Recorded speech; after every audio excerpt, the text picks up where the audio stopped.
Alright, let's talk a little bit about bounce to disk. Before I bounce to disk, I like to make sure that I have a master fader set up, which we do not have in this track. New. It's pretty simple to make a master fader. All we need to do is go new, track, new, and select master fader. Okay, put it right there. We're going to move it down to the bottom. And the reason you want a master fader is because you want to know if the summation of all of your tracks is going into the red. Alright, in our case, we look good. Looking good. So, bounce to disk is very simple. You just go File, go to the File menu, Bounce to, and Disk. It's going to bring up this bounce dialog box, and we're going to talk about the options here right now.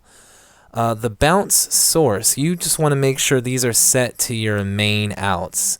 So whatever you're hearing through your speakers right now, that's the main out, and you want that to be bounced out. You want to make sure that's what the computer's listening to when it bounces.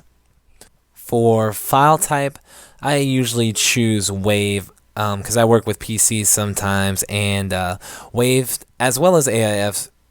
They're both lossless, but I feel that WAV is the most cross-platform compatible file type. I could be wrong, but it makes me feel comfortable to set it to WAV, so I'll do that. Format. Okay. If you want one track that plays both the left and right channel at the same time, this is what we're all used to, you're going to want to choose interleaved.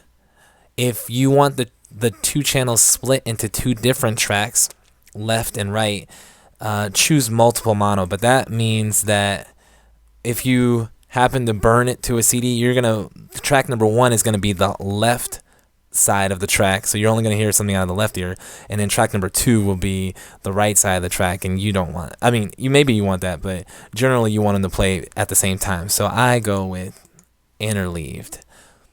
For bit depth. If you're planning on listening to your track on a CD or an iPod, something like that, you should use 16 bits. Right now it's set to 24, but I'm going to want to play this on a CD, so I'm going to switch it to 16. I would only use 24 if I was sending this track off to be mastered or if it was going to be used for DVD audio. Sample rate. Again, 44.1. That's going to work best for us. Because let's pretend we're listening to this on a CD. But the track was recorded at 48. The sample rate for this session is 48 kilohertz. So I want to show you something. On this conversion quality, notice that if we leave it in the session sample rate, this is grayed out. But since we're sampling down, it wants to know what conversion quality we'd like this sample down version to be at, and I always choose Tweakhead because yeah, it's the slowest like it says right here, but that's seriously the difference of maybe a second or two. Computers are so fast these days, but you do have other options, low, good, better, best. I go with Tweakhead. Enforce Avid compatibility, you can leave that unchecked. Conversion options, you have the option to convert during the bounce or convert after the bounce. Well, the computer's already got so much going on during the bounce, so I just save it for after the bounce. Again, it only takes a few extra seconds, and you have a less chance of something messing up.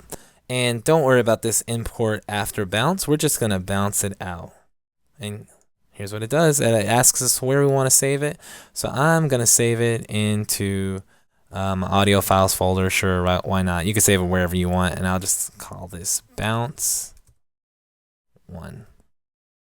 Not very descriptive, but forgive me.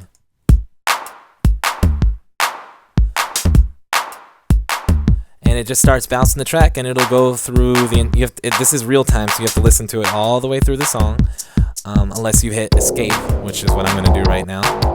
But assuming that you listen to it all the way through, at the end you'll have, in my case, a WAV file that will be named bounce1 that I can now treat just like any other WAV file.